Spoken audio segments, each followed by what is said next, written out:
Olá pessoal, tudo bem com vocês? Voltamos aqui no nosso podcast Robson Almeida Educação, onde você pode ouvir aí no Spotify, no Deezer, no Amazon Music, no Apple Podcast. E vamos falar hoje sobre a resolução 586, que foi emitida aí no dia 30 de setembro de 2024, que dispõe sobre os métodos consensuais de solução de disputas na Justiça do Trabalho. Em resumo,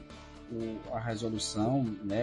já diz no seu artigo 1º que os acordos extrajudiciais homologados pela Justiça do Trabalho terão efeito de quitação ampla, geral e irrevogável nos termos da legislação em vigor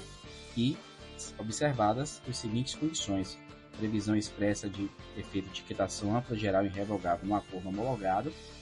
assistência das partes por advogados devidamente constituídos ou sindicato, vedada a constituição de advogado comum,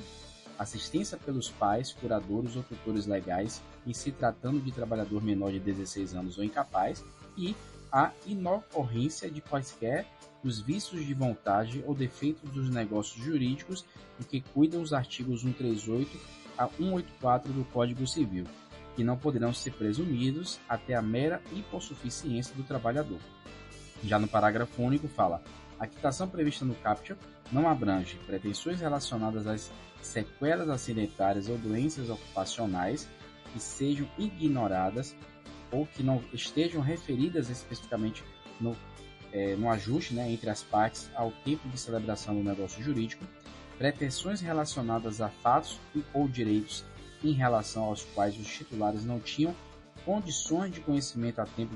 da celebração do negócio jurídico, pretensões de partes não representadas ou substituídas no acordo, e títulos e valores expressos e especificamente ressalvados. Já no artigo 2º fala: os acordos que não observarem as condições previstas no artigo 1º têm eficácia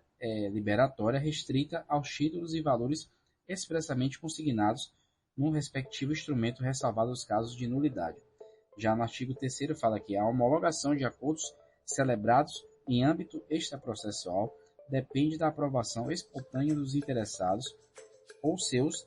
substitutos processuais legitimados aos órgãos judicionários legais ou regimentalmente competentes, incluindo os centros judicionários de métodos consensuais de solução de disputa da Justiça do Trabalho, em conformidade com as relações editadas pelo Conselho Superior da Justiça do Trabalho. E aí no inciso 1º diz: na hipótese do caput, a provocação pode ser da iniciativa de qualquer dos interessados ou seus substitutos processuais legitimados ou de comum acordo. Já no inciso 2º diz: no contexto das mediações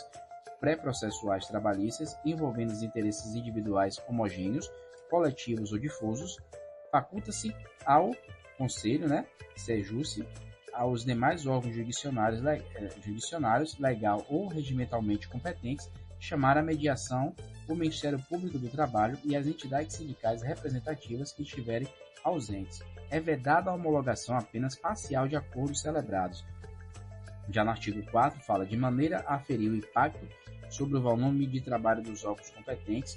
as normas da presente resolução, nos primeiros 6 meses de vigência, só se aplicam aos acordos superiores ao valor total equivalente a 40 salários mínimos na data da sua celebração. E esta resolução entra em vigor na data da sua publicação, que foi exatamente no dia 30 de setembro de 2024. Em resumo, podemos dizer sobre a resolução emitida, que é exatamente inibir, diminuir o número de processos judiciais aí dentro do âmbito da Justiça do Trabalho, para que ocorra acordos e esses acordos celebrados eles sejam efetivamente homologados quando ocorrerem. Então, como o próprio artigo fala, os acordos extrajudiciais homologados pela Justiça do Trabalho terão efeito de quitação ampla, geral e revogável, nos termos da legislação em vigor.